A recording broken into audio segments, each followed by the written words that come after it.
Walter Collins sat in his worn-out armchair, staring out the window of his small suburban home. The autumn breeze carried the scent of fallen leaves, but it was the hum of an approaching car that caught his attention. He watched as a sleek, silver Tesla rolled down the quiet street, gliding almost effortlessly as though the car had a mind of its own. It wasn't the first time he'd seen a Tesla, but today something felt different. The car seemed to symbolize everything Walter had lost: the future, the unknown, the uncharted roads ahead that he no longer felt equipped to drive.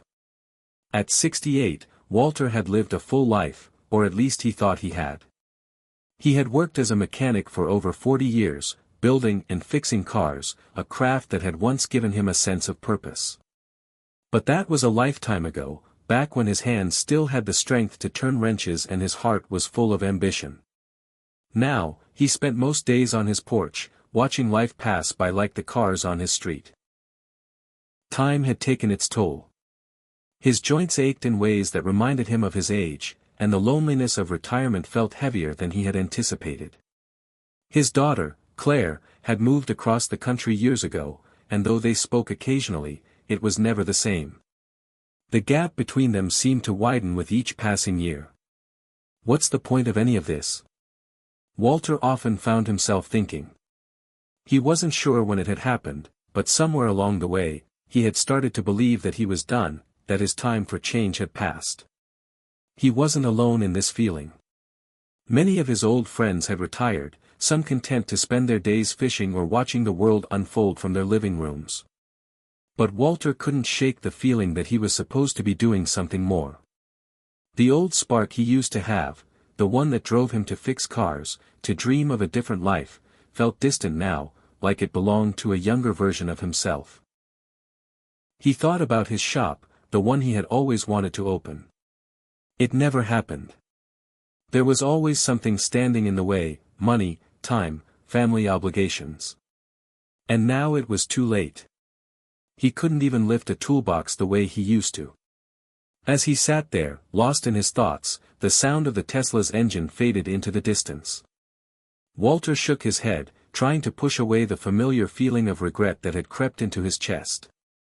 He had spent most of his life taking care of other people's cars, and now here he was, a man with nothing left to fix. That's when he heard it. The voice came from his small television, which was turned to a news station playing an interview with none other than Elon Musk, the man behind Tesla, SpaceX, and a whole host of world-changing innovations. Walter hadn't paid much attention to Musk in the past, but this time, something about the conversation caught his ear. Musk was talking about the future of transportation, how technology was changing the world, and how, at the core of it all, people needed to keep pushing forward. Age is just a number, Musk said, his voice filled with that unmistakable conviction. The future is for those who refuse to let anything stop them. If you've got an idea, a dream, a vision, it's never too late to chase it. The world doesn't care about your age. It cares about what you're willing to do to make a difference. Walter's heart skipped a beat. It wasn't just the words themselves, but the intensity behind them that stirred something deep within him. Here was a man who was changing the world, who saw age not as a limitation but as a part of the journey. What if everything you believe about getting old is wrong? Walter whispered aloud to himself. The question hung in the air, almost as if the universe had thrown him a lifeline. What if he had been wrong all along? What if he was still capable of something new, of making a change, of reclaiming the spark he had lost? Walter had always admired people like Musk, the ones who didn't let fear hold them back. It wasn't that he wanted to start a space program or build electric cars, but the idea that there was still time to do something meaningful, something that mattered, was a revelation. For the first time in years, Walter felt a flicker of hope. He didn't know what it would look like yet, but he wanted to find out. As the interview ended and the screen faded to a commercial, Walter felt an unfamiliar stirring in his chest. For so long, he had resigned himself to the idea that he was too old to change, too set in his ways. But maybe that was the lie he had been telling himself. Maybe, just maybe, he was still capable of learning, of growing, of reaching for something new. He reached for his phone, his fingers hovering over the screen. It had been a long time since he had called Claire. Maybe today was the day. Maybe he could reach out to her, see if there was still a chance to rebuild their relationship, to bridge the gap that had grown between them over the years. He didn't know where it would lead, but for the first time in a long while, he felt the need to try. He dialed her number, his heart racing. It rang for what felt like an eternity, but then, finally, she picked up. "Hey, Dad," Claire's voice came through, warm but distant. "How are you?" Walter took a deep breath, the weight of the years pressing down on him. "I'm good, Claire. I was just thinking about you. It's been a while, hasn't it?" There was a pause on the other end of the line. "Yeah, it has," Claire said. "How's everything with you?" Walter hesitated. He wasn't sure how to say it, but he felt the need to be honest. "I've been thinking a lot about everything. I've been feeling kind of stuck, you know. Like I've let time slip away. I don't know if it's too late to start something new, but I'm willing to try. I just wanted you to know that I'm still here, and I want to make the most of whatever time I've got left." There was a long silence, and then Claire spoke, her voice softer now. "Dad, I think that's amazing. You've always been so focused on fixing things for other people. Maybe it's time to start fixing things for yourself." Walter smiled, feeling a warmth spread through him that had been missing for too long. He wasn't sure what the future held, but for the first time in years, he felt like he had a chance to find out. "I think you're right," he said, his voice thick with emotion. "I think it's time." As the conversation ended and Walter hung up the phone, he looked out the window once more. The Tesla was gone, but its presence lingered in his mind. The road ahead was still uncertain, but for the first time in a long time, Walter felt like he could drive it. He wasn't ready to fade into the background just yet. He had more to offer, more to give, more to learn. And maybe, just maybe, he would find his place in this new world, one where age was not a barrier, but a step towards something greater. Walter didn't know what the next chapter of his life would look like, but he was ready to turn the page. The future was out there, waiting for him to take the wheel. Hit subscribe and leave a comment with where you're watching from.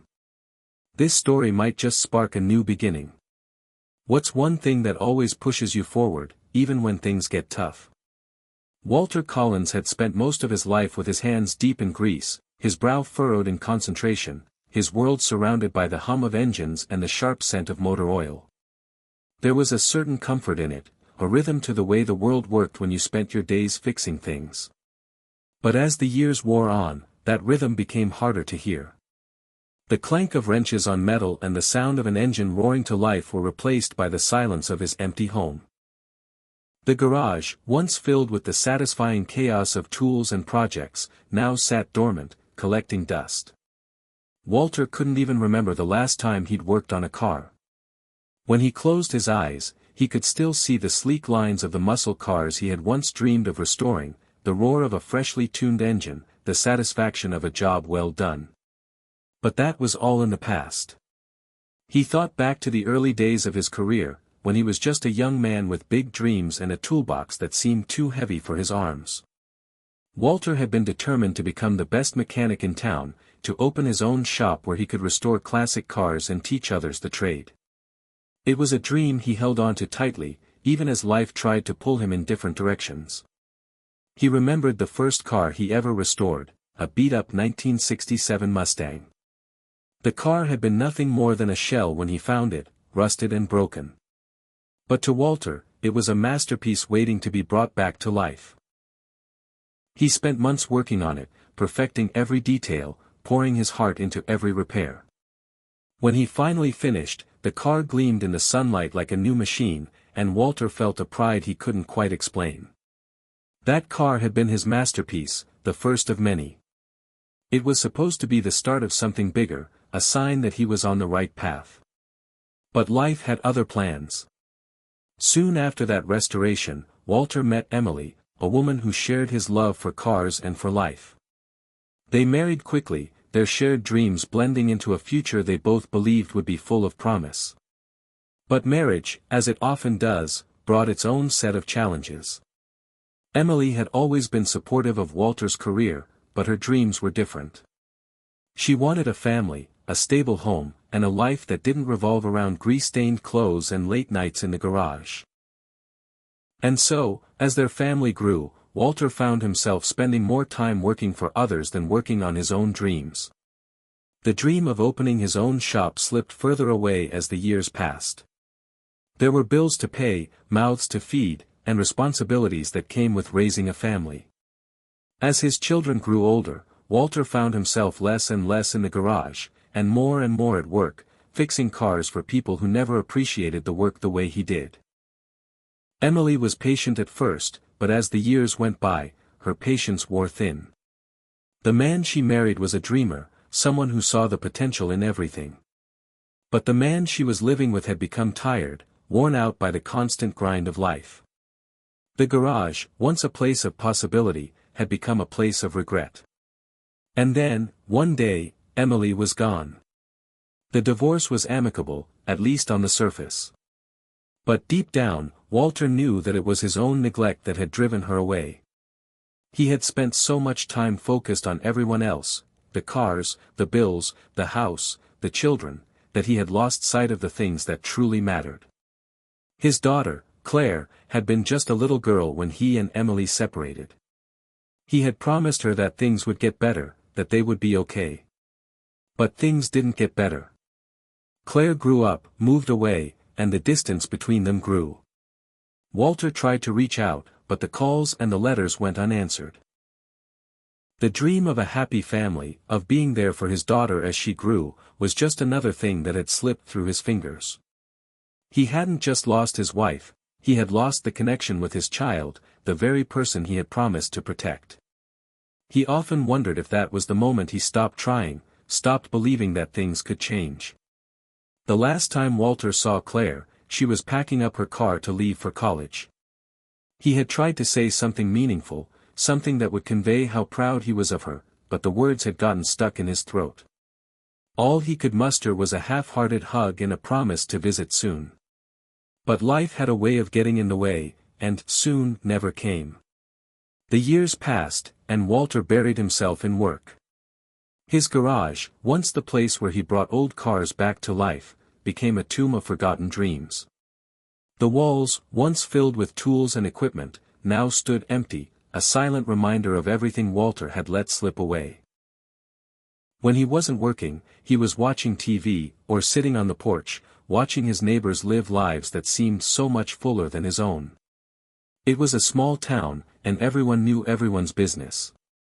He had seen his old friends retire, settle into their easy chairs, and slowly fade into the background. Walter never wanted to be one of them, but he feared he already was. He had become a ghost in his own life, a man who had once been full of passion and energy, but now just drifted through the days. Every now and then, he would walk into the garage, look at the dust-covered tools, and think about the projects he had once dreamed of completing. But that was all they were now, dreams. The reality of his life was something else entirely. And then, one day, the phone rang. It was Claire. The sound of her voice brought a rush of memories, both sweet and painful. She had called to check on him, to see how he was doing. He had answered the phone with a smile, but inside, his heart sank. The years of silence, the years of missed opportunities, all of it weighed on him. He wanted to tell her how sorry he was, how much he had missed her, but the words got stuck in his throat. Instead, they spoke about trivial things, about the weather and the latest news, avoiding the real issues between them. When the call ended, Walter sat in silence, staring at the phone. It was a small step, but it was a step. Maybe it wasn't too late to rebuild what had been broken. Maybe, just maybe, he could still fix things, not just in the garage, but in his own life. As he sat there, staring at the tools hanging on the wall, Walter realized something. He had spent his entire life fixing other people's cars, their problems, their dreams. But he had never once stopped to fix his own. It was time for a change. He didn't know what that change would look like, but for the first time in years, he felt like he could do something about it. It wasn't too late to rebuild, to restore what had been lost. Maybe the road ahead was uncertain, but Walter wasn't going to let that stop him. The same hands that had once restored a Mustang could restore his life. It was time to pick up the wrench again, not just for cars, but for himself. And maybe, just maybe, he would find his way back to the things that mattered most. Walter woke up early, the golden rays of the morning sun casting a soft glow through the curtains of his bedroom. For a moment, he just lay there, staring at the ceiling, trying to make sense of the feelings swirling inside him. His mind felt heavy, as though the weight of his own thoughts was pulling him deeper into a place he didn't want to be. The quiet of the house was almost deafening, and the ticking of the clock on the wall seemed louder than it should have been. Another day. Another day of nothing.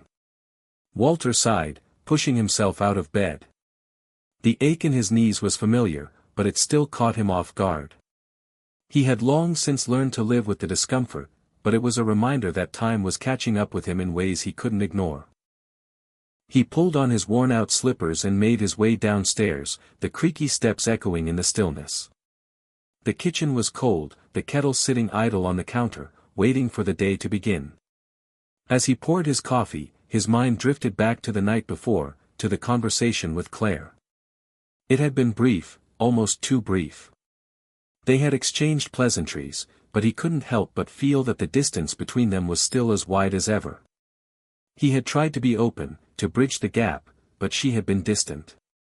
It was as if the years of silence had built walls he wasn't sure how to tear down.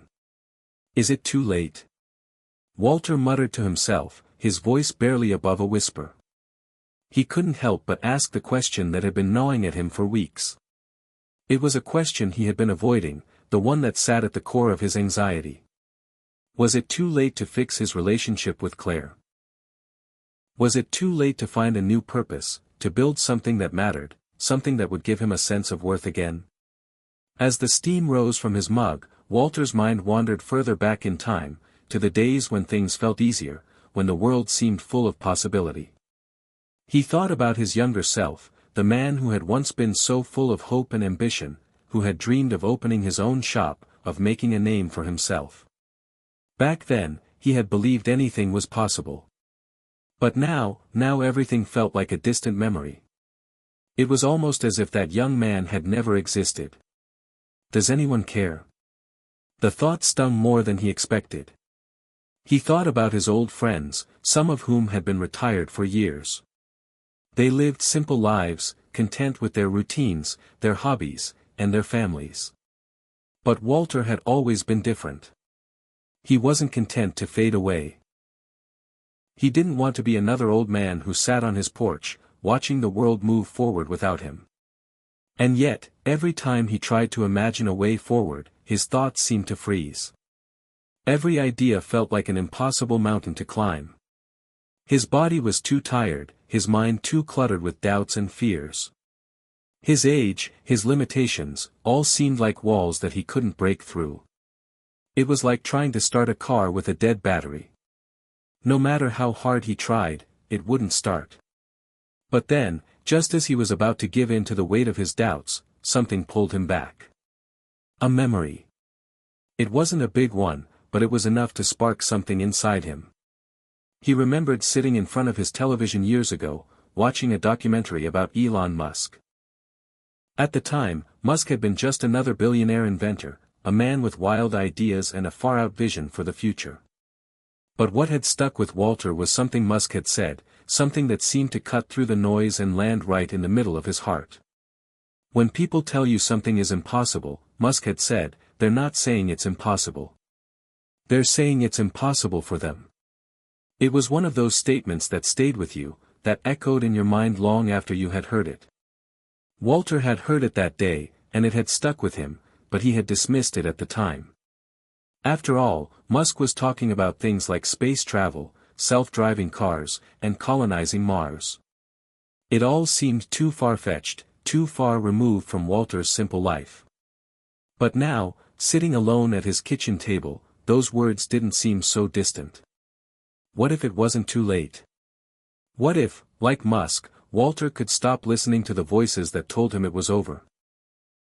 What if he could push past his age, his limitations, and start something new? The question lingered, floating in the air between the sips of his coffee. It wasn't a simple question, and Walter knew it wouldn't be an easy answer. But for the first time in a long time, it felt like there was an answer waiting for him, just out of reach. "What's the point?" he asked again, this time more forcefully. His voice cracked with the weight of the question. What was the point of trying, of reaching for something when he felt so far removed from the life he had once wanted? He thought about the years he had wasted, the dreams that had slipped through his fingers like sand. And then, something inside him shifted. He thought about Elon Musk again, about the way Musk seemed to have no limits, no sense of impossibility. The more Walter thought about it, the more he realized that Musk wasn't some superhero. He was just a man who refused to let anyone tell him what he could or couldn't do. And maybe, just maybe, Walter could learn to think that way too. Maybe the real question wasn't, is it too late? Maybe the real question was, what if it's not? Walter stood up from the table, his mind racing with the possibilities. He walked over to the window and looked out at the street. The world was moving, life was happening, and he was standing still. He felt the tug of something inside him, the spark of a long-forgotten dream, the flicker of hope that had never fully extinguished. It was like a car that had been idling in neutral for years, just waiting for someone to put it in gear and drive it forward. What if it's not too late? The question echoed in his mind, louder now, impossible to ignore. He turned and walked toward the garage, his heart beating a little faster with every step. It was time to open the door again. Time to see what was waiting for him on the other side. As he reached for the handle, he paused, his hand hovering over it for just a moment. It wasn't going to be easy. He knew that. It wasn't going to be simple, and it wasn't going to happen overnight. But the path forward had to start somewhere. And right now, it was starting with him. With a deep breath, Walter pulled the garage door open. The stale air hit him first, the dust and the remnants of his past life filling the space. The tools hung on the wall, the shelves were cluttered with old parts, and the workbench was covered with papers and forgotten projects. But underneath all the clutter, Walter saw something else, potential. This garage, this place of forgotten dreams, had been the foundation of so many hopes. And now, it was time to build something new. He reached for a wrench, feeling the cold metal in his hand. It was familiar, comforting. For a moment, he was that young man again, the one who had restored that 1967 Mustang with his own hands. He could feel the spark of excitement, the rush of possibility. And then, just like that, the doubts returned. His knees ached, his back was stiff, and his mind started to tell him all the reasons why this wouldn't work. But then he remembered Musk's words, when people tell you something is impossible, they're not saying it's impossible. They're saying it's impossible for them. Maybe the road ahead wouldn't be easy. Maybe it would be harder than he could imagine. But Walter wasn't going to listen to the voices of doubt anymore. He wasn't going to let age, or fear, or the weight of his past stop him. He was going to find out what was possible. And for the first time in a long time, Walter felt the thrill of anticipation. The inner war wasn't over, but it was changing. He was ready to fight back. Walter sat in the corner of his cluttered garage, staring at the tools that had once been extensions of his hands. There was a sense of nostalgia in the air, but also an undeniable urgency. It wasn't just about the tools. It wasn't just about fixing a car, or restoring something forgotten. It was about restoring himself. He had pulled his old wrench from the drawer and held it in his hand, testing its weight. It felt like an anchor, a solid, reassuring thing in a world that felt increasingly uncertain. But as he ran his fingers over the cold steel, his mind began to spin in 1,000 directions, each one more daunting than the last. The doubts crept in like weeds. What am I even doing? He asked himself, not for the first time. The words had come to him when he first opened the garage door earlier, and now they echoed louder than ever. He had been so certain a few days ago, when he'd stood in front of that window and asked himself, what if it's not too late? But now that he was here, sitting in front of a pile of old tools and half-finished projects, he wondered if he had been too hasty. Could he really start again? Could someone like him, someone who felt so far behind, so out of place in the fast-moving world, really make something new? The house around him felt cold, empty. Every part of it seemed to remind him of the things he had lost. His wife, his daughter, the life he had envisioned for himself. He had spent years building up a life based on stability and routine, only to have it slip away bit by bit. Now, here he was, standing at the edge of something new. And yet, the fear was overwhelming. Walter set the wrench down gently on the workbench and wiped his hands on his pants. Maybe it wasn't just about the tools. Maybe it was time to let go of everything he had been holding onto for so long, the regret, the self-doubt, the belief that his best years were behind him. He thought of Elon Musk again, of the way the man approached the world with so much audacity, with a belief that there was always a way forward, no matter how impossible it seemed. Start small, he whispered to himself, repeating the words of one of Musk's interviews he had seen years ago.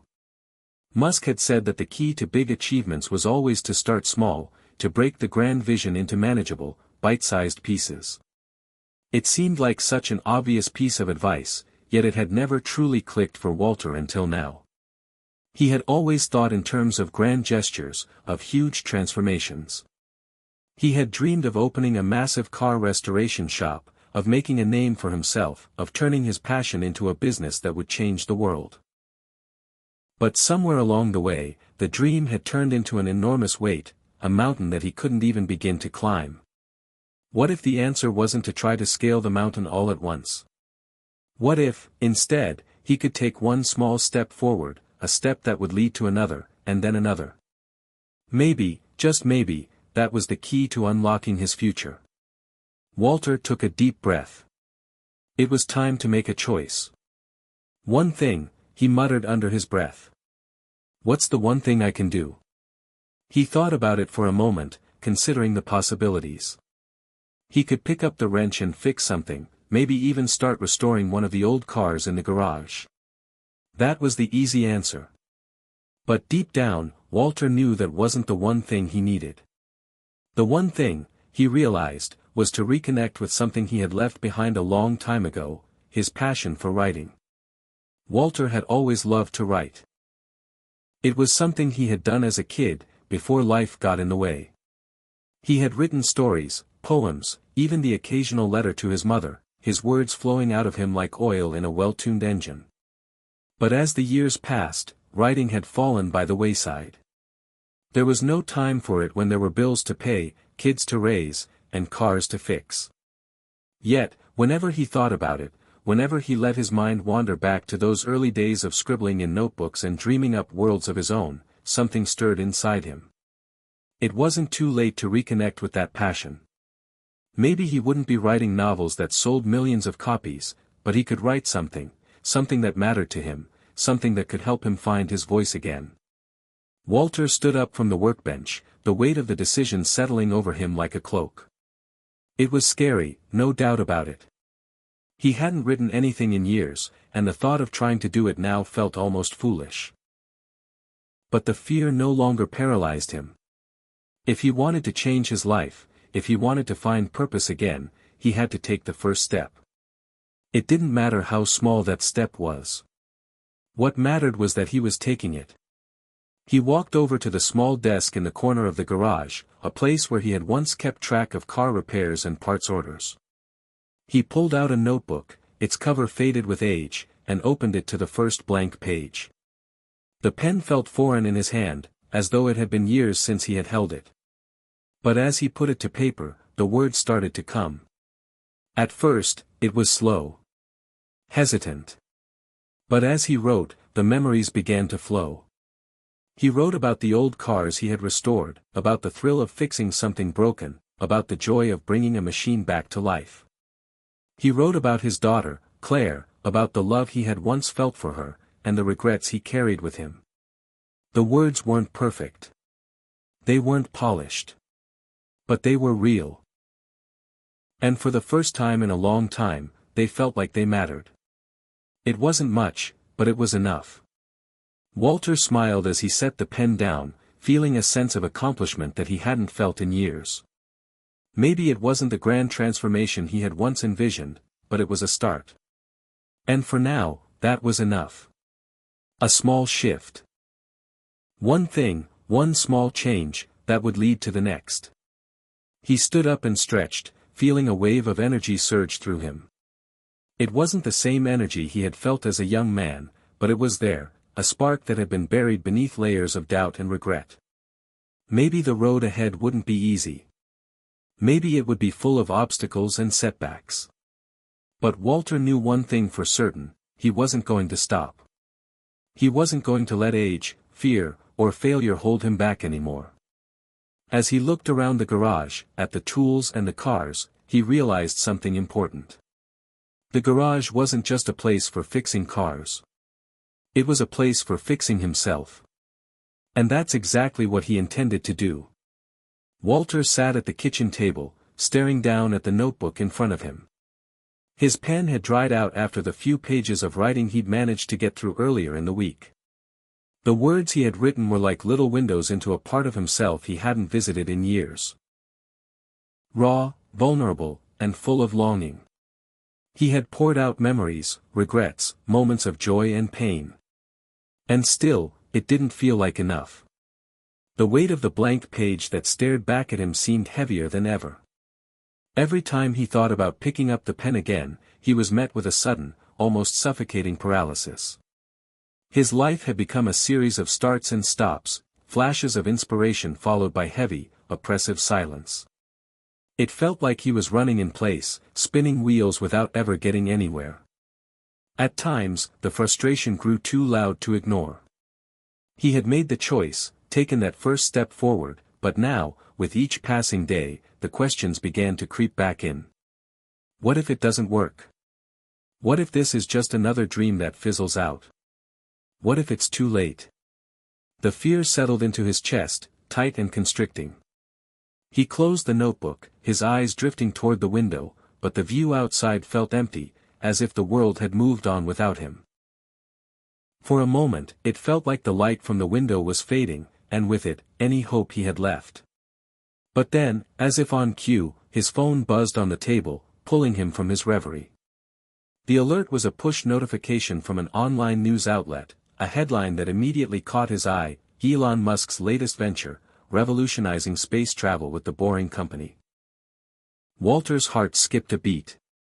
It was so random, so unexpected, that it almost felt like fate had nudged him.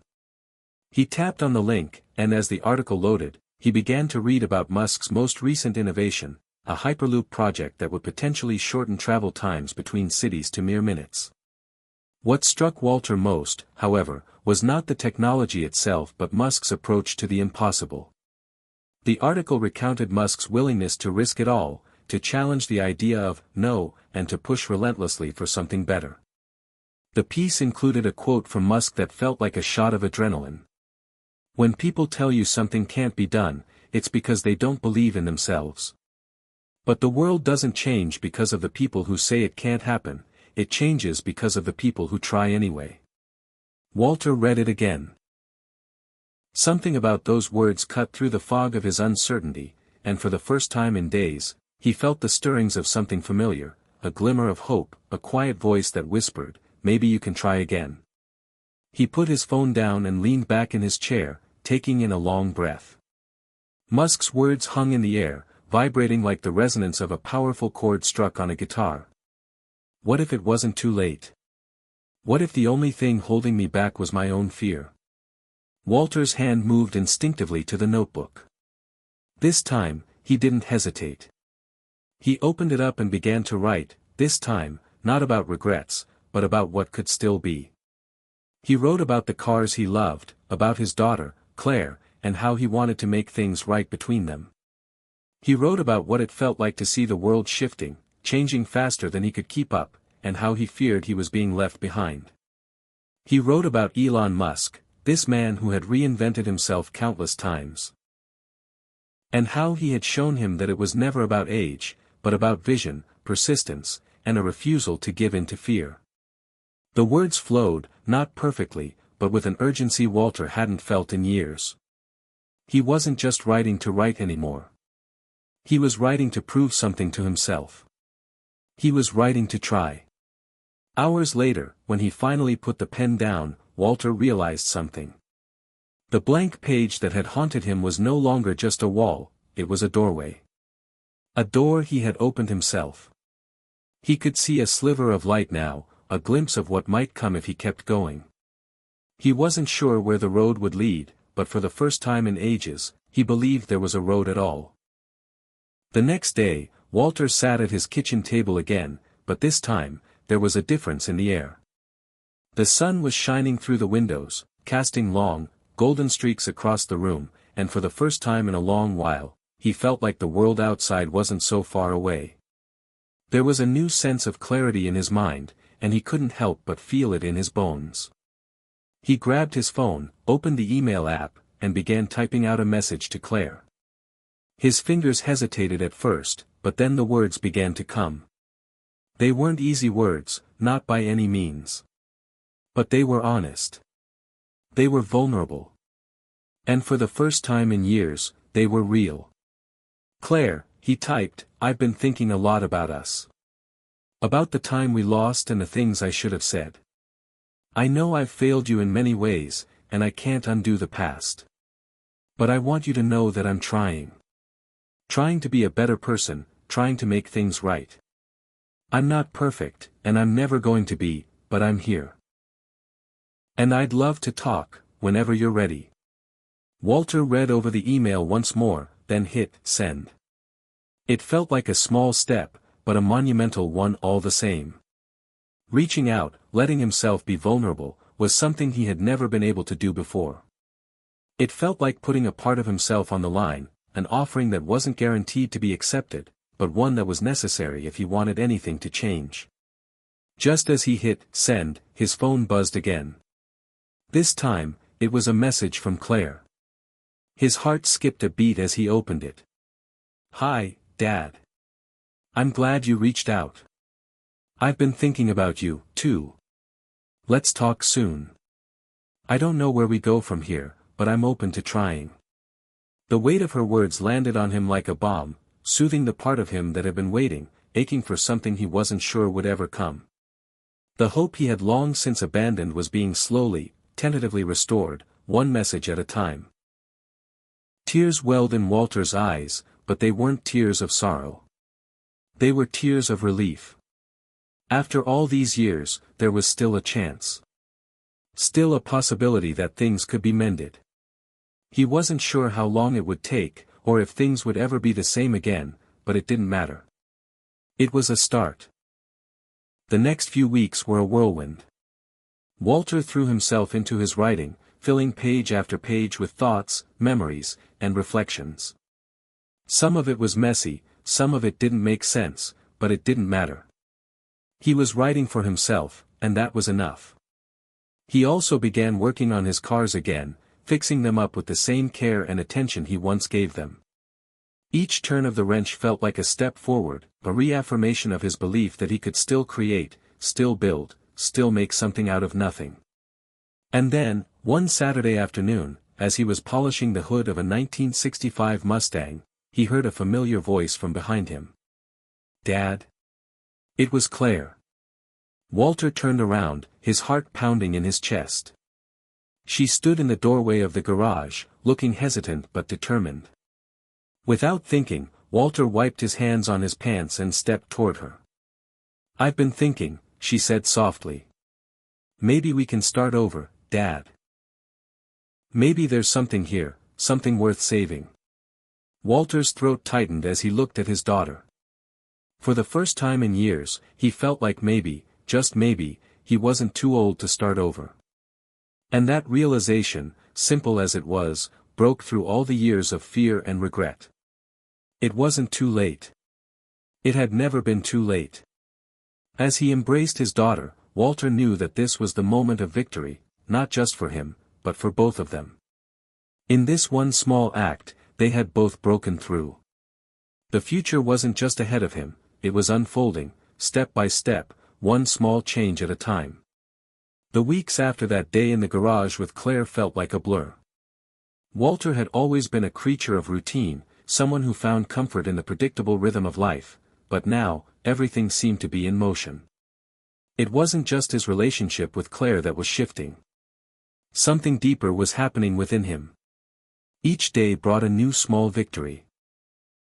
Each one adding another layer of confidence he hadn't realized he'd been missing. He hadn't heard from Claire in a few days, but it wasn't a silence that felt heavy with doubt or rejection. In fact, it was the opposite. Her words, "Maybe there's something here worth saving," had been the spark Walter needed to dive deeper into his own thoughts. He realized that he wasn't just trying to rebuild his relationship with her. He was trying to rebuild the version of himself that had faded away over the years. The version that believed in second chances, in reinvention, in not letting time define who you were or what you could accomplish. The version that believed in the possibility of more. Walter sat in his favorite spot on the porch that afternoon, the one that overlooked the large oak tree that had stood in their yard since he and his wife had bought the house decades ago. It had been one of the first things they had planted together, a symbol of hope and permanence. The tree was now massive, its roots deep in the ground, its branches spreading wide to the sky. Every time Walter looked at it, he thought about how it had grown alongside their family, how it had witnessed every milestone, the births, the birthdays, the hard times, and the good. As the sun began to dip below the horizon, painting the sky with hues of orange and pink, Walter reflected on the words he had written in his notebook. He had written about so much, the cars, his regrets, his hopes for the future, but there was one thing he hadn't yet put to paper, the idea of legacy. What did it mean, really? What was the point of all of this? Of the pain, the mistakes, the choices, and the chances he had taken if, in the end, it didn't amount to anything? The thought gnawed at him. He had always believed that a legacy was something monumental, something that could be left behind for others to look up to. But now, after everything he had gone through, Walter had begun to see that legacy wasn't always about grand achievements. Sometimes, it was simply about showing up, about trying, about being there for the people who mattered most. He picked up his phone and sent Claire a message. He didn't want to wait for more days of silence. He had learned that when you didn't take the chance, you missed the moment. And he didn't want to miss this one. "Hey, Claire. I was thinking about our conversation the other day. I'm ready to meet you halfway. Let's make time to talk soon. I want to do better. I want us to do better. I believe in this. I believe in us." Walter pressed send and set the phone down on the table. His heart pounded in his chest as he waited for her reply. He had never been great at waiting. The uncertainty always gnawed at him, the constant fear that the people he cared about might not care about him in return. But he pushed that fear away now, focusing instead on the steps he had already taken, the ones that had gotten him here. The minutes ticked by. Just as he was starting to wonder if he'd said too much, too soon, his phone buzzed. His heart leapt. "I'm here, Dad. Let's talk." Walter took a deep breath. It was a start. It was more than he had expected just a few months ago. It was everything. The conversation with Claire wasn't easy. It wasn't a magic fix that erased the years of distance and miscommunication. They spoke for hours, going over the old wounds and the new realizations. They shared their fears and their hopes. Walter told her how sorry he was for not being the father she needed when she was younger. He admitted his failures and acknowledged the mistakes that had created the rift between them. And Claire listened. She didn't offer easy forgiveness, but she did offer something that mattered even more, understanding. When the call ended, Walter felt a sense of peace that had been foreign to him for so long. It wasn't resolution. It wasn't the end of the story. But it was progress. They had made progress. In the days that followed, Walter felt an undeniable shift within himself. He started to see the world differently. He had always been so focused on the end result, on the product of his efforts. But now, he realized that the process itself, the act of doing, of trying, of showing up, was where the true value lay. It was in the work itself that meaning was found, not in the accolades or the outcome. Walter spent the next week focusing on the small, everyday things. He spent time in the garage, restoring a vintage Camaro he had purchased years ago but had never quite gotten around to finishing. He took long walks through the neighborhood, greeting neighbors who had once felt like strangers. And he began working on a new project, a blog where he could share his journey of rediscovery with others. He knew that his story was not unique, but he also knew that it had power, that it could reach someone who needed to hear it. Through all of this, the words of Elon Musk resonated in his mind, louder than ever: the world doesn't change because of the people who say it can't happen. It changes because of the people who try anyway. For so long, Walter had felt like he was standing on the sidelines, watching the world pass him by. But now, he realized that his own world was still within his reach. He didn't have to wait for permission to matter again. He already mattered. One afternoon, as Walter sat at his desk, typing out another blog post about his journey, he received another message from Claire. "I've been thinking a lot, Dad. About everything. I want to come by this weekend. Let's start fresh. I'll bring dinner. We can take it slow, just be together." Walter's heart swelled as he read the message. It wasn't a grand gesture, but it was everything he had hoped for. It was the beginning of a new chapter, one where he and his daughter could rebuild their relationship, brick by brick. The phone buzzed again. It was an alert from his blog. He had posted a story about his journey, about his fears, his failures, and his attempt to reconnect with Claire. He had expected it to go unnoticed, maybe a few friends and family members reading it, but when he opened the post, he saw a flood of comments, messages, and likes. It wasn't viral, he wasn't writing a bestseller or becoming the next big thing on social media, but that wasn't what mattered. What mattered was that people were listening. People were connecting with his story. And in that moment, Walter realized that he wasn't alone. He had never been alone in his struggles or his desires to start over. There were so many others out there, people just like him, who had the same doubts, the same fears, the same hopes. For the first time in years, Walter felt the weight of time lift from his shoulders. He was no longer trying to outrun the clock. He was moving in rhythm with it, embracing it, and using it to propel him forward. That weekend, when Claire arrived, Walter stood at the door to greet her. She was carrying a basket of food, and there was a softness in her eyes that he hadn't seen in years.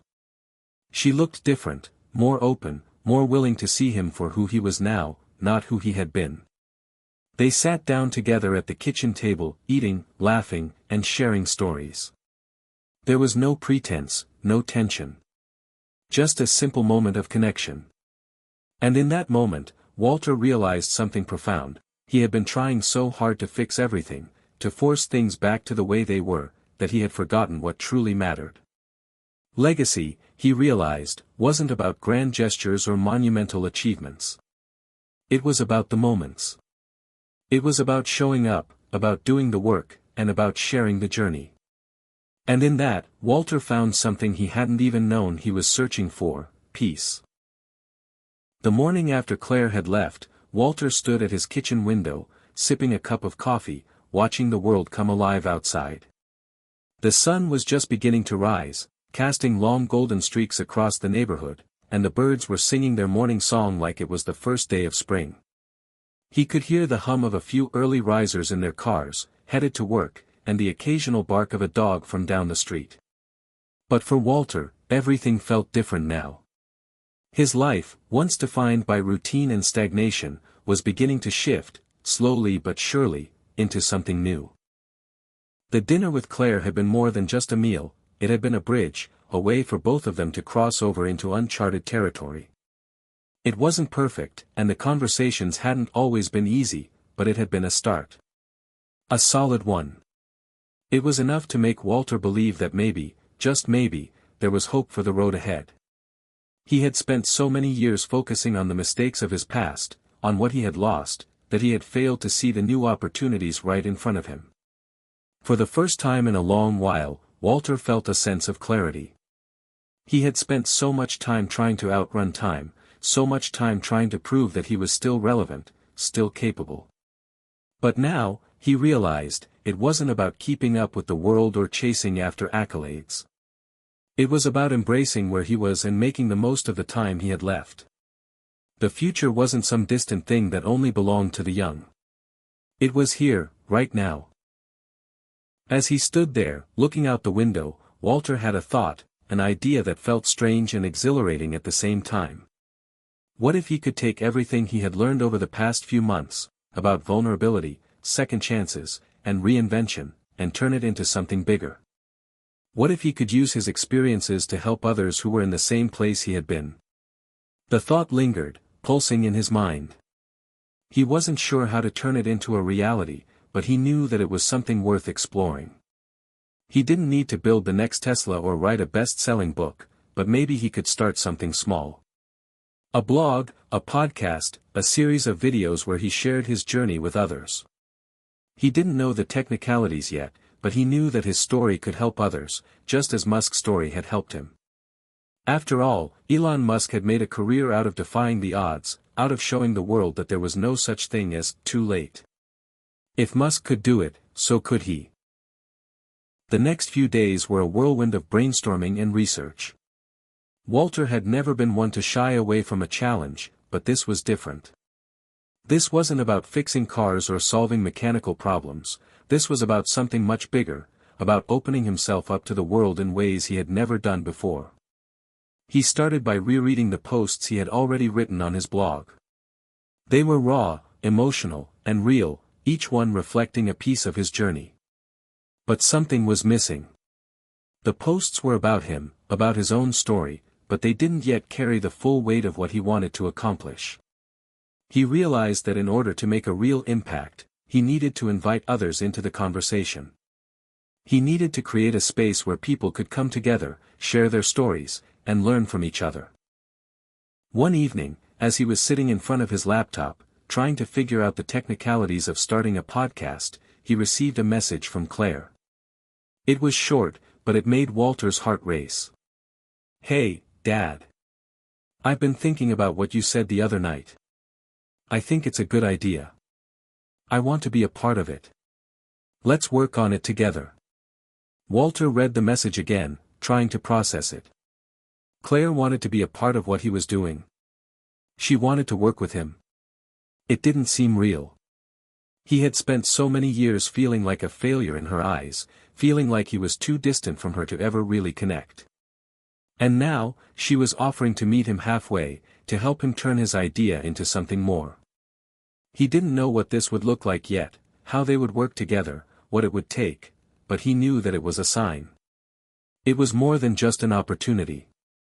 It was the beginning of something. A partnership. A new kind of legacy. The next few weeks were a blur of late nights and early mornings, brainstorming and planning, as Walter and Claire worked together to launch what they were now calling the Road Forward. It was a simple name, but it carried weight. It embodied the spirit of what they were trying to create, a community for people who, like Walter, were looking for a way forward. A place where people could find inspiration, support, and real stories about the challenges of aging, change, and reinvention. Claire, with her background in marketing, took the lead on the branding and promotion. She helped Walter design a website, set up social media pages, and create an email list. It wasn't long before their content started to reach people who had felt just as Walter had once felt, stuck, invisible, uncertain. Their blog posts and podcast episodes quickly gained traction, with many listeners sharing their own stories of reinvention, regret, and hope. The content wasn't perfect. There were technical hiccups, episodes that didn't record right, and blog posts that didn't get the traffic they'd hoped for. But through it all, Walter felt something he hadn't felt in years: purpose. Each new follower, each new comment, felt like a little victory. But it wasn't the number of followers that mattered to him, it was the connection. The knowledge that, in some small way, he was making a difference. One evening, as Walter sat at his desk reviewing a new podcast episode they had just uploaded, Claire called him. She had been working late on some promotional material, but Walter could tell there was something different in her voice. "Dad," she said, "I just got off a call with a company interested in partnering with us. They want to sponsor our podcast. They believe in what we're doing. This is big." Walter's heart raced. A sponsor? The thought had never even crossed his mind. The idea that they had built something so powerful, so impactful, that a company would want to invest in it was nothing short of humbling. He had started this project as a way to connect with others, to share his story and his journey, but now it seemed that their message was reaching far beyond what he could have imagined. "I'm amazed," Walter said, his voice thick with emotion. This is bigger than anything I ever thought possible. We're really doing it, Claire." "I know, Dad," she replied. "And we're just getting started." The days that followed were a blur of excitement and momentum. The road forward was growing faster than Walter and Claire had anticipated, and with each new milestone, Walter felt a deeper sense of fulfillment. But more than that, he felt a profound sense of peace. He had found his new purpose. Not in fixing cars or in rebuilding his past, but in helping others build their own futures. As the podcast episodes began to gain traction, Walter continued to reflect on how far he had come. He wasn't the same man who had sat alone on the porch, staring out at the world, uncertain and afraid.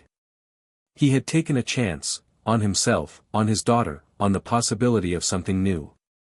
And in doing so, he had not only changed his own life but had given others the opportunity to change theirs as well. He often thought back to the words of Elon Musk, "When people tell you something can't be done, it's because they don't believe in themselves." Those words had been a spark. A reminder that it wasn't about what others said, but about what he believed was possible. And as he sat in his office late one evening, looking over the emails from listeners and followers who had been inspired by his story, Walter knew that the road ahead was full of endless possibilities. The future was no longer something to fear. It was something to embrace. The road forward was just beginning. And for the first time in a long while, Walter felt like he was exactly where he was supposed to be.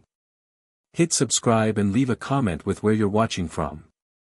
This story might just spark a new beginning. What's one thing that always pushes you forward, even when things get tough? The weeks that followed the launch of the road forward felt like they belonged in a dream. Walter often had to pinch himself, reminding himself that this was his life now, that, at 68, he had managed to create something meaningful, something that had the power to touch lives beyond his own.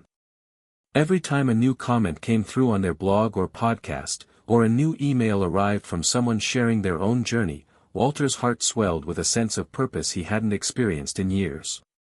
It wasn't fame or fortune they were after, but connection. He wasn't just talking into a microphone, he was engaging with real people, each with their own struggles, hopes, and dreams. There were days when it felt like the whole world had opened up, and Walter wasn't sure he could fully grasp what was happening. But then there were moments, small, quiet moments, that reminded him just how far he had come. A few days ago, he had received a message from an old friend, someone he hadn't spoken to in nearly 20 years. The message was simple: "Walter, I just listened to your podcast. You've got something real here. I'm proud of you." That message hit harder than he expected. It was a reminder that reinvention didn't just mean taking on the world, it also meant revisiting the parts of your past you had left behind, repairing old wounds, and reconnecting with people you thought you'd lost forever. One afternoon, as Walter and Claire sat down at the kitchen table to go over their next episode, the conversation turned to an unexpected topic: relationships. It had been Claire's idea to dedicate one episode to discussing how relationships changed as you aged. She felt strongly that this was an issue most people didn't talk about, especially for older adults. Walter was hesitant at first. He wasn't sure how much he could speak on the matter. His relationships with his family had always been difficult. The years of emotional distance between him and his wife, and later between him and Claire, had left deep scars. But after some reflection, he realized it was exactly this vulnerability that made his story worth telling. He wasn't perfect, and his relationships hadn't been perfect either, but that was the point. It was the imperfections, the mistakes, and the growth that gave his story depth. He wasn't trying to present himself as a model of success or wisdom, he was just another person, like everyone else, trying to make sense of his life and repair what he could. Do you think it's possible to truly mend things with people after so many years? Walter asked, his voice low. Claire, sitting across from him, smiled softly. She'd been the one to push him to talk about the past, to confront the distance between them. She understood more than anyone how much it mattered. I think so, she replied, her tone gentle. It might take time, but the fact that you're willing to try says everything. It's not about being perfect, it's about being present. Showing up, even when it's hard. That's the start. Walter nodded, taking in her words. It wasn't easy to think back on the years he had lost with his family, especially his wife, Alice. They had grown apart before her death. He hadn't been a good husband in the end. He had been distant, lost in his own world, preoccupied with work and regrets.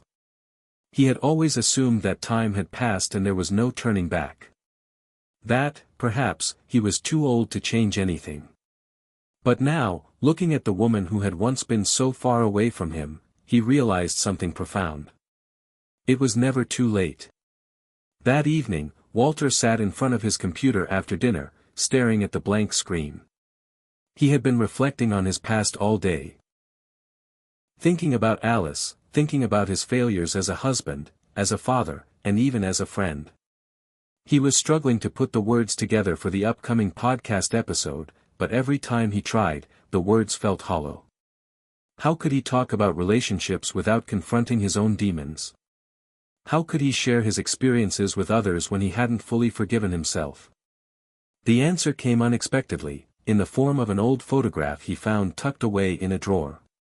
It was a picture of Alice, taken many years ago on a camping trip they had taken together when Claire was just a little girl. Walter stared at it for a long time. Alice had been smiling, her eyes alight with joy, and Walter, well, he was standing beside her, looking at her with the same love and admiration he had felt when they first met. That man in the photo seemed so different from the one who had spent years lost in regret. The weight of his past mistakes came crashing down on him, but there was something else, too, a sense of clarity. He wasn't looking at Alice anymore as the woman he had failed. He was looking at her as the woman he had once loved deeply, and still, in some way, always would. Walter picked up the photo and walked into the living room where Claire was sitting, scrolling through her phone. Claire, he said softly. I need to do something. I don't know how yet, but I need to try.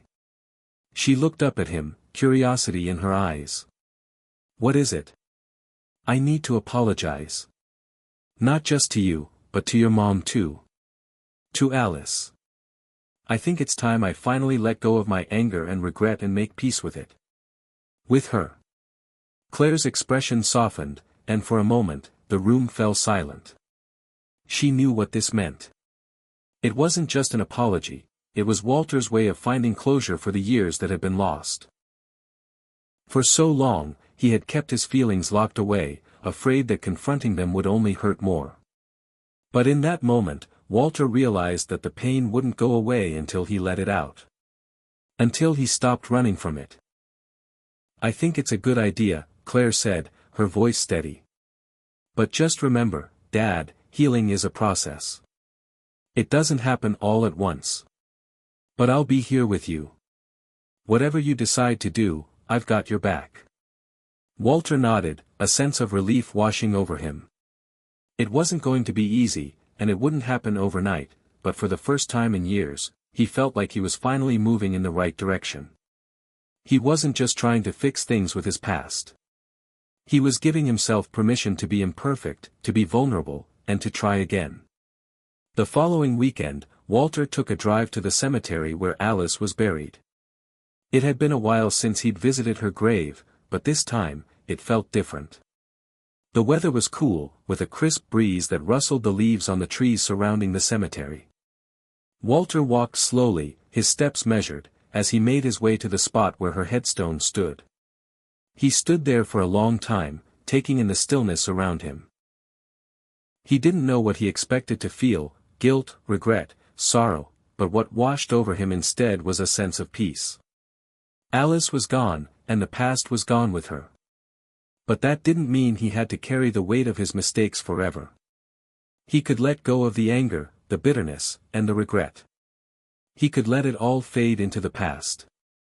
Walter knelt down in front of her grave, placing the photograph of the two of them together on the ground beside the stone.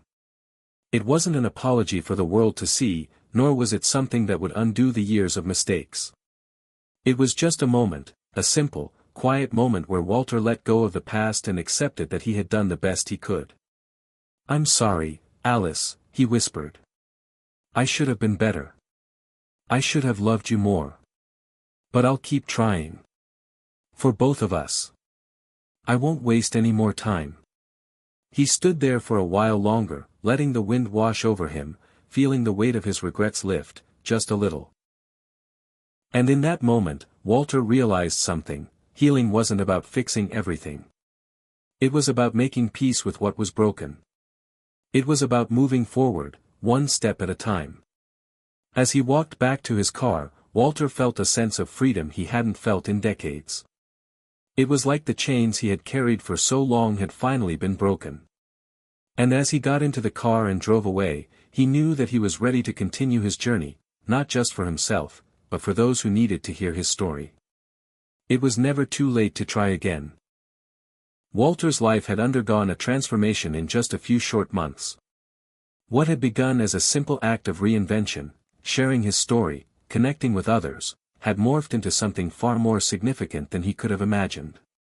The road forward was no longer just a podcast or blog, it had become a movement, a community, a place where people from all walks of life could come together to share their struggles, triumphs, and dreams. Walter had discovered a new kind of strength, the kind that only came from embracing vulnerability. As the weeks passed, Walter found himself in deeper conversations with the listeners who had reached out to him. Some were older adults looking for hope, while others were younger, trying to understand how to navigate the challenges of caring for aging parents. But it wasn't just about the listeners, it was about the people Walter was connecting with on a more personal level. His story, his openness, had struck a chord. In a world that often made aging feel like an afterthought, he was proving that it was never too late to live a life full of purpose, connection, and even reinvention. One evening, as Walter sat down with Claire to record an episode on the power of vulnerability in the aging process, he reflected on how much had changed for him. He had spent so many years closed off, thinking that sharing his true self would make him weaker, more exposed. But now, he realized that it was through embracing his vulnerability that he had found his greatest strength. "Dad," Claire said as they prepped the mic, "we've been hearing from so many people lately. Everyone's going through something. Some are lonely, some are dealing with health issues, and some are just feeling invisible. I think this next episode could really resonate with them." Walter nodded, his fingers brushing the edge of the microphone. "It's funny," he said. "I used to think that vulnerability meant weakness, that showing people my flaws would somehow diminish me. But now, I see it differently. It's the exact opposite. When we show our true selves, when we open up, we create real connections. It's not about having all the answers or being perfect, it's about sharing our journey and knowing that we're not alone." Claire smiled and adjusted the microphone. "Exactly. And I think you're proof of that, Dad. You've come so far. And now you're helping others do the same." Walter chuckled softly.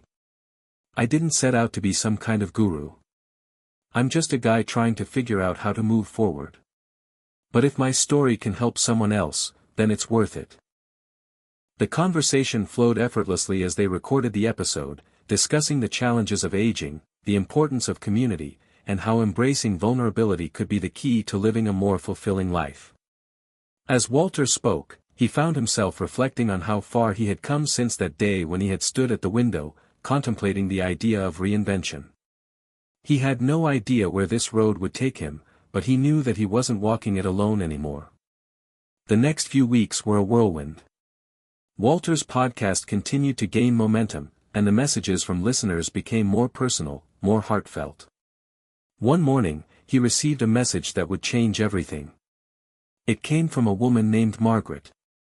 Her message was long, detailed, and filled with emotion.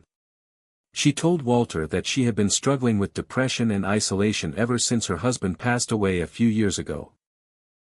She had spent most of her days at home, feeling as though she had no purpose and no direction. But after listening to The Road Forward, Margaret had decided to take a chance on herself. She had signed up for a local art class, something she had always wanted to do but had never made time for. "I don't know how to thank you," Margaret wrote. "Your podcast gave me the courage to take the first step. I'm not where I want to be yet, but I feel like I'm finally moving forward. And it's all because of you." Walter sat back in his chair, staring at the screen. He had heard plenty of feedback before, but this message hit him in a way he hadn't expected. Margaret's words weren't just a compliment, they were a validation of everything he had been working toward. It wasn't about the numbers or the sponsorships or even the fame. It was about the impact. It was about hearing stories like Margaret's, stories of people who had found their way back to themselves, who had discovered new possibilities in the midst of their pain and loneliness. He showed the message to Claire, and together they read it. Claire's eyes filled with emotion as she finished. "Dad, this is why we're doing this. This is exactly why." Walter nodded, feeling a lump form in his throat. "I never imagined it would be like this. I thought I was just sharing my own story, trying to make sense of things. But it's so much more than that. We're creating a space where people can heal, where they can share their own stories and know they're not alone." Claire put a hand on his shoulder. "And it's not just about them, Dad. It's about you, too. You've come so far. You're not the same man who sat alone in that kitchen, wondering if it was too late. You've embraced vulnerability, and that's what's giving others the strength to do the same." Walter sat quietly for a moment, letting the weight of her words sink in. He hadn't realized just how much he had changed, how much he had grown since starting this journey. It wasn't about perfection or having all the answers, it was about showing up, being honest, and trusting that by doing so, he could help others do the same. A few days later, Walter received a call that would mark another turning point in his life. It was from a producer who had heard his podcast and wanted to discuss the possibility of turning it into a series for a major streaming platform. At first, Walter thought it was some kind of joke, he was just an old guy with a podcast, right? But the producer was serious. They believed in the message Walter was sharing and thought it had the potential to reach a much wider audience. The call left Walter speechless. He had never imagined that his humble project could grow into something like this. He wasn't interested in fame or fortune, but the idea that The Road Forward could touch even more lives, help even more people, it was overwhelming in the best possible way. When he told Claire, her reaction was a mix of excitement and disbelief. "This is incredible, Dad. We've built something that matters. People need this. You need this." Walter sat down on the couch, his mind racing. "I don't know what to say. This wasn't supposed to be about this. I mean, I just wanted to share my story. I never thought it would turn into this." "You don't have to know everything right now," Claire said, sitting beside him. "Just take it one step at a time. You've already done the hard part, being open, being vulnerable. The rest will come." Walter took a deep breath. It was true. He had already taken the hardest step, letting go of his fears, his regrets, and his assumptions about aging. He had embraced the idea that it was never too late to change, to reinvent, to find new purpose. And now, as the opportunity to reach even more people presented itself, he realized that the path ahead wasn't just about him. It was about everyone who had ever felt like they were too old, too broken, or too invisible to start over.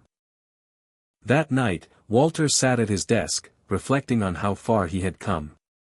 He had lived a life full of regrets, missed opportunities, and broken relationships. But in the span of just a few months, he had learned that it was never too late to make a change.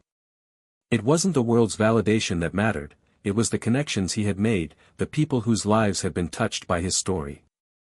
His vulnerability had given him strength, and that strength was now empowering others to find their own. As he looked out the window at the stars beginning to twinkle in the night sky, Walter felt a sense of peace settle over him. He was ready for whatever came next, not because he had everything figured out, but because he knew he didn't have to. The road forward was open, and it was full of possibilities. And for the first time in a long time, Walter felt truly alive. The news of the podcast's potential to be turned into a series had left Walter feeling like his world had just been shaken, not in a bad way, but with a sense of dizzying possibility. His initial reaction had been a mix of disbelief and excitement, but as the days wore on, the weight of what was happening began to settle in.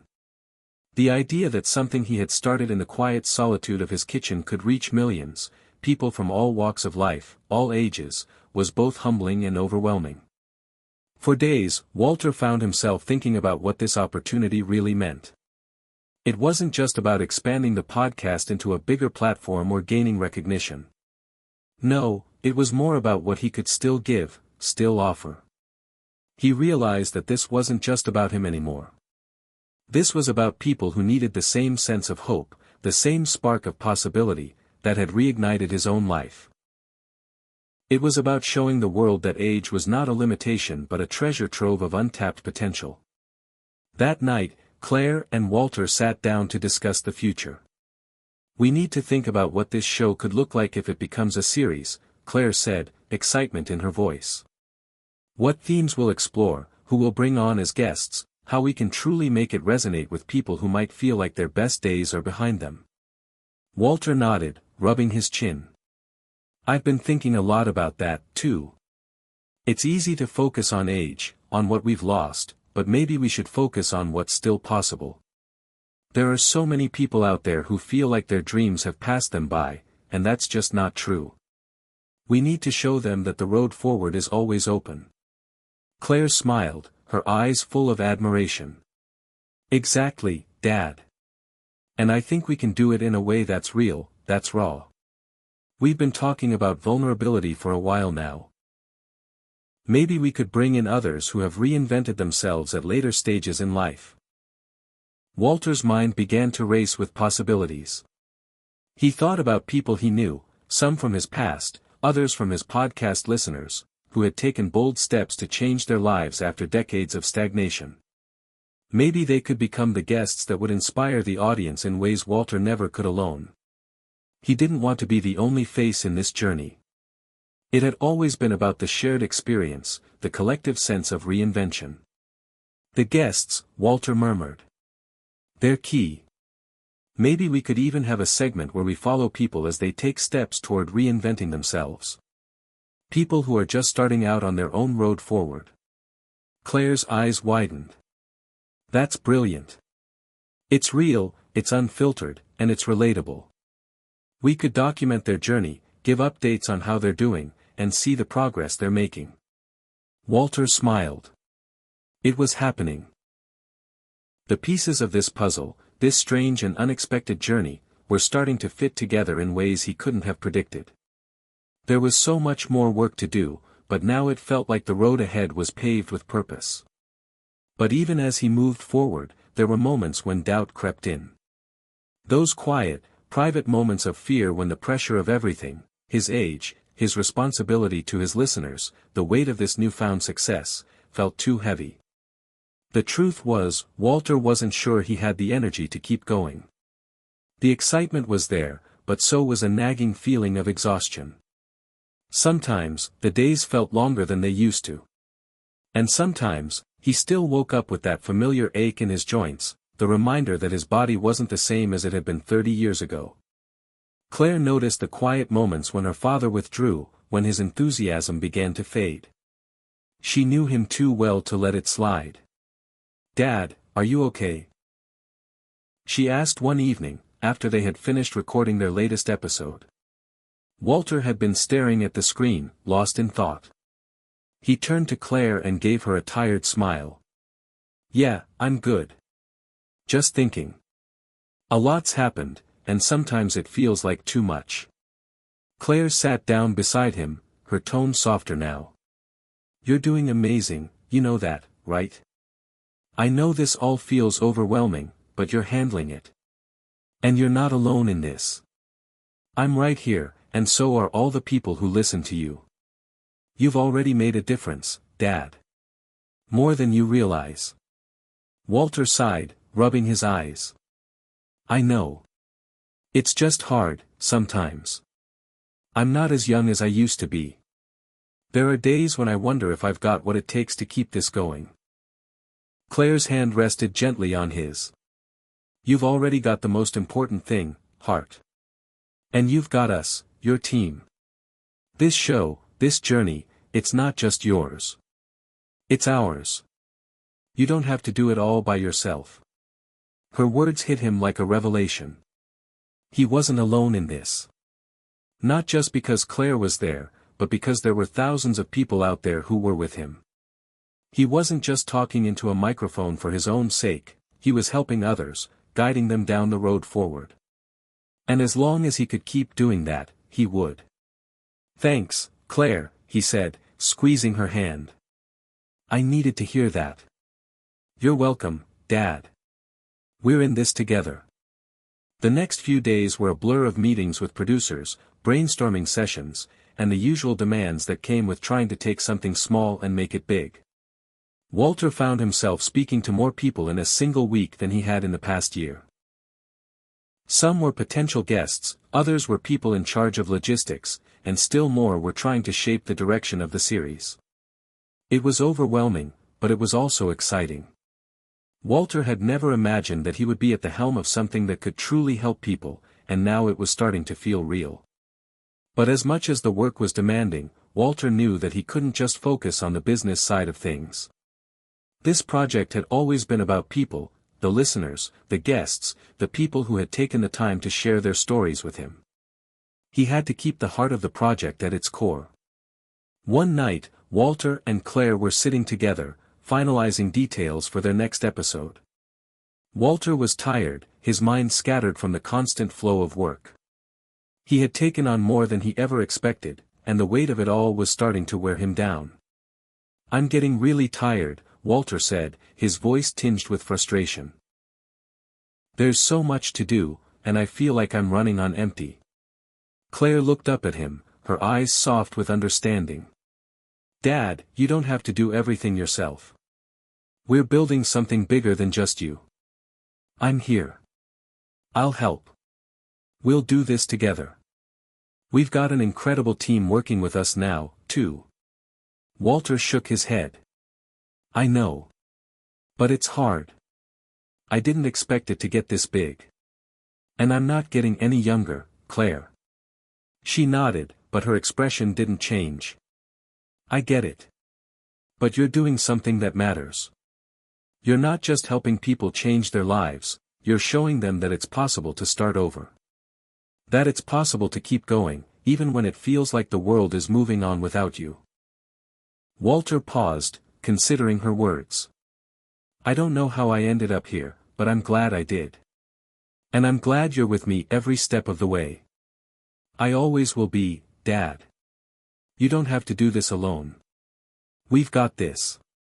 It was a simple moment, but for Walter, it was a reminder of why he had started this journey in the first place.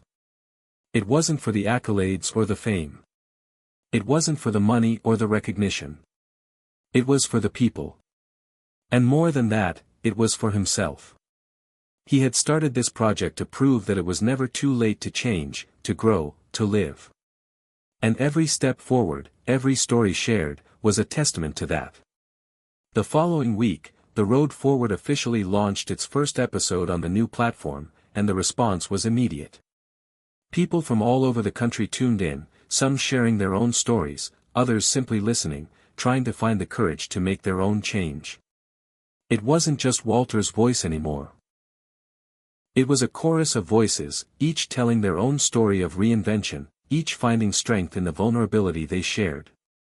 Walter leaned back in his chair, listening to the messages and reading the emails pouring in. He realized that this wasn't just his journey anymore. It was a collective journey, one that was bigger than anything he could have imagined. The road forward, as it turned out, wasn't just about him. It was about everyone who was willing to take that first step. And together, they were doing it. The weeks that followed the official launch of the road forward were nothing short of a whirlwind. Walter and Claire worked tirelessly to refine each episode, adding new segments and reaching out to guests whose stories could inspire their growing community. The podcast's success had been quick, but the real impact wasn't in the numbers or the views, it was in the ripple effect they were creating, the change they were igniting in people's lives. It wasn't long before messages flooded in from all corners of the country. Some came from listeners who had found the courage to take up new hobbies, others from parents reconnecting with estranged children, and still more from people who had been living in isolation, but now felt inspired to join clubs or volunteer. It was as though the road forward had become a life raft for those who felt adrift, and Walter had become the captain, leading them towards something brighter. One afternoon, as Walter sat in his favorite armchair, scrolling through the emails that had come in overnight, he found one that stood out. It was from a woman named Linda, and her words were so raw, so emotional, that they took Walter by surprise. Dear Walter, I can't tell you how much your podcast means to me. I've been stuck for years. My husband passed away 4 years ago, and since then, I've just been going through the motions. I didn't know what to do with myself, and every day felt like the one before. I had no idea that at my age, I could still reinvent myself. But listening to your podcast made me realize that I still have a chance. A few days ago, I signed up for a dance class. It's not much, but it's the first thing I've done for myself in years. And it's because of you. Thank you for reminding me that it's never too late to start over. With gratitude. Linda. Walter stared at the screen, his eyes misting over. It wasn't the first message of its kind, but something about Linda's words hit him deeper than usual. He had started this podcast with the goal of inspiring others, but he hadn't fully grasped the impact it could have on people's lives. He'd been so focused on his own journey, his own struggles, that he hadn't realized the far-reaching effects of his vulnerability. He turned to Claire, who was sitting across from him, typing away at her laptop. Claire, he said softly. You've got to read this. Claire looked up, her curiosity piqued as she walked over to him. She read the message quickly, and when she finished, she looked at Walter with a look of quiet admiration. That's incredible, Dad, she said. You're really doing it. You're making a difference. Walter leaned back in his chair, his fingers resting on the edge of the screen. I never imagined something like this. I just wanted to share my story, to show people that it's never too late. But this is beyond anything I could have dreamed. Claire smiled and sat down next to him. You're giving people permission to believe in themselves again. And it's not just Linda. I've been reading the comments and messages, too. People are stepping out of their comfort zones, reconnecting with family, traveling, trying new things. You've started a movement, Dad. Walter looked out the window, reflecting on everything that had transpired. The podcast, the transformation, the feedback, it had all felt like a dream that was unfolding too fast for him to grasp fully. But what struck him most was the idea that this wasn't just his story anymore. It was a collective one. A ripple effect that had started with one person's vulnerability and was now spreading across the country, changing lives one step at a time. That evening, as Walter and Claire discussed the next phase of their project, Walter received another call, this one from an old friend, someone he hadn't spoken to in years. Frank, an ex-colleague from his days working in the tech industry, had been following the road forward and was eager to catch up. Hey, Walter, it's Frank. How've you been, my friend? Walter felt a wave of nostalgia as he recognized Frank's voice on the other end of the line. Frank. It's been a long time.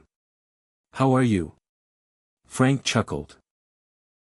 You know, I've been doing okay, just getting through the usual.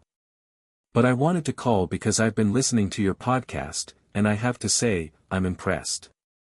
It's not just the stories, Walter, it's the message you're putting out there. The idea that it's never too late to start over. You've always had that kind of mindset, but I didn't realize how much you've changed. Walter felt a lump form in his throat. Well, I guess you could say I'm still figuring it out, Frank. But it's been a journey. A really transformative one. I can tell, Frank said. And it got me thinking about my own life. You know, I've been coasting for a while now, just kind of marking time. But listening to your podcast, hearing you talk about reinvention, it's like a light bulb went off. Maybe it's time for me to stop letting life pass me by. Walter was quiet for a moment, letting Frank's words sink in. What do you mean? What are you thinking about doing? Frank hesitated before answering, as though testing the waters. Well, I've always loved photography, but I've never really pursued it. I've got this camera collecting dust in my closet, and maybe it's time to pull it out and see where it takes me. I don't know, maybe I'm crazy, but I feel like now's the time. Walter smiled, his heart swelling with pride. Frank, I think that's incredible. You're never too old to chase something you love. Go for it. As the conversation ended, Walter felt something deep within him shift. Frank's decision to follow his passion wasn't just a small step in his own life, it was part of the bigger picture. It was another ripple in the water, another person who had been inspired to take action. It was a reminder that the road forward was never just about one person, it was about the collective energy of everyone who was willing to make the leap. The next day, Walter and Claire had a scheduled interview with an author, a woman named Sarah, who had written a memoir about her experience as a late-blooming artist. As they sat down to record the episode, Sarah shared her story of how she had spent most of her life as a teacher, only to discover her passion for painting in her 60s. I thought it was too late for me, Sarah said, her voice warm and full of conviction. But then I started painting, and something inside me came alive. I realized that I wasn't done yet, that there was still so much I could give. I was scared at first, but once I started, I couldn't stop. My life has changed in ways I never expected. Walter listened closely, his heart swelling with emotion. Sarah's story was a perfect example of the power of reinvention, the importance of embracing the unknown even when it seemed too late. It was a reminder of the message he was trying to spread to his audience. It's never too late to start over. As the interview continued, Sarah shared advice for others who might be on the fence about pursuing their dreams. Don't let fear stop you, she said. It's okay to be scared, but don't let that fear dictate your life. Just take one small step, and the rest will follow. Trust that the universe has a way of guiding you once you commit. When the recording wrapped up, Walter turned to Claire, his eyes filled with gratitude. This is what it's all about, Claire. People like Sarah, people like Frank, they're proving that it's never too late. And every day, I see more people waking up to that truth. Claire nodded, her smile warm. It's incredible, isn't it? The ripple effect you've started. And it's only just the beginning. Walter looked at his daughter, feeling an overwhelming sense of pride. The path he had chosen wasn't just changing his life, it was changing countless others as well. What started as one person's journey to reinvention had turned into something far greater, a movement, a reminder that no matter how old you are or where you've been, the road forward is always open. As the podcast continued to grow, Walter realized that the true power of reinvention wasn't in the big, dramatic changes, it was in the quiet moments, the small steps that led to profound transformation. It was in the ripple effect that spread from one person to the next, creating a wave of possibility that reached far beyond anything he had ever dreamed. And as he sat back in his chair, looking out the window at the sun setting over the horizon, Walter knew one thing for sure, this journey wasn't just his own. It belonged to everyone who was willing to take that first step. The weeks following the ripple effect of the road forward success were a time of transformation for Walter. He had never imagined that his voice could inspire so many people, or that his journey of reinvention could resonate so deeply with others. The feedback, the messages, the stories of triumph, it was overwhelming, and Walter found himself caught in the whirlwind of his newfound success. But as much as he reveled in the positive impact, he couldn't shake the feeling that something deeper was at work here. There was a quiet, lingering anxiety within him, a whisper of doubt that began to grow louder as the days passed. He found himself thinking about the future more often than usual. The future of the road forward, the future of his own life, and the uncertainty that loomed ahead. With each episode, he was pushing deeper into uncharted waters, navigating new territory that was both exciting and terrifying. But even as he forged ahead, Walter couldn't ignore the fear that had begun to bubble up inside him. The fear that, despite all his success, he was still walking on the edge of something he couldn't control. It was a crisp morning when Walter received the email that would spark the next chapter of his journey. The subject line read, "The TED Talk Invitation." Walter sat frozen for a moment, staring at the screen. TED. A platform he had admired for years, a platform that had hosted some of the most groundbreaking ideas of our time. He had always dreamed of being a part of that world, but never thought it was possible. Not for someone like him, not at this stage of life. His hands shook slightly as he opened the email, and as he read the words, they hit him like a freight train. Dear Walter. We've been following your journey with the road forward, and we're truly inspired by the message you've shared with the world. Your story of reinvention, resilience, and embracing the unknown has captured our attention. We'd love to invite you to speak at our next TED event. We believe your message is one that will resonate with people worldwide, and we are confident that your voice will make an impact. Best regards. The TED team. Walter blinked a few times, rereading the email. He had to be dreaming. This couldn't be real. A TED Talk. Was he really about to take that leap? The invitation seemed both a validation of everything he had worked for and a challenge that loomed larger than any opportunity he had faced before. Claire, who had been in the next room, came in just as Walter sat back in his chair, eyes wide, still holding the email in his hands. Dad? You okay? She asked, her tone filled with concern. Walter looked up, his face pale. Claire. I got an invitation. To speak at TED. Claire's jaw dropped. Are you serious? That's incredible. Walter nodded slowly, his mind racing. It is, but I don't know if I can do this. It feels like such a huge leap.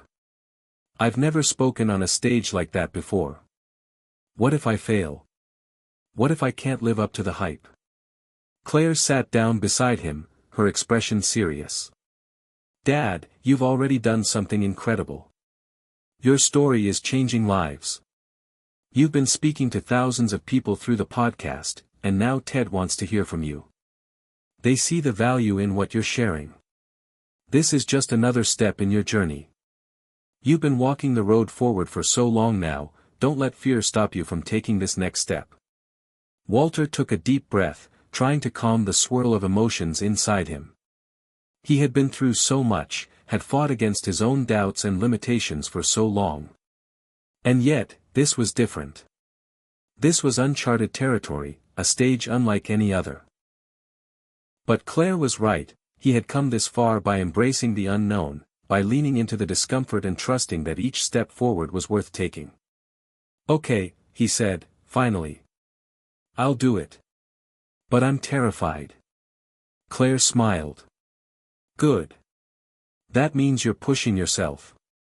And I'll be here every step of the way. In the weeks leading up to the TED Talk, Walter found himself immersed in preparation. Every spare moment was spent rehearsing, refining his message, crafting the narrative that he would deliver to an audience of thousands. He struggled to condense everything he had learned into a 15-minute talk that could resonate with people from all walks of life. But the pressure was mounting. He could feel the weight of the opportunity, and the weight of his own self-doubt. It was during one of his late-night rehearsals, pacing the living room and practicing his lines, that Walter experienced a breakthrough. He had been repeating the same lines over and over, trying to perfect his delivery, when suddenly, he stopped. It wasn't the words that were the problem. It wasn't the structure or the tone. It was the heart of the message. For so long, Walter had been focused on proving to others that it was never too late to start over. But in that moment, he realized that his message wasn't just about reinvention. It was about embracing the unknown, about trusting that, no matter where you were in life, there was always room for growth, for change, for the next chapter. The road forward wasn't just a linear path of progress. It was a winding journey of uncertainty, of embracing what you didn't know, of taking leaps without knowing where they would lead. Walter sat down, the words coming to him like a flood. He wrote furiously, pouring his thoughts onto the page. This was the message he had to share. Not just the story of his own transformation, but the truth that anyone, no matter their age, their circumstances, their past, could reinvent themselves if they were willing to take the leap into the unknown. The day of the TED Talk arrived with a mix of excitement and anxiety.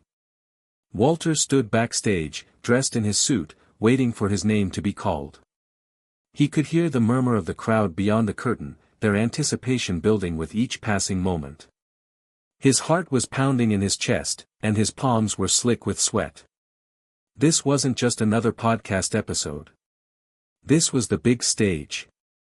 Claire, who had been with him every step of the way, stood beside him, offering her quiet support.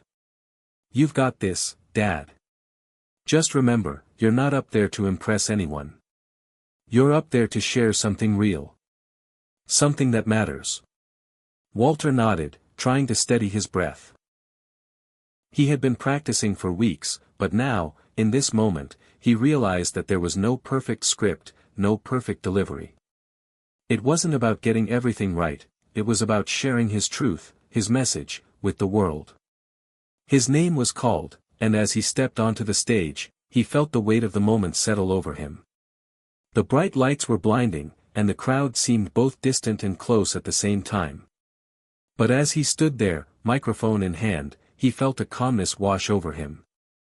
This was it. This was his moment to speak his truth. He began.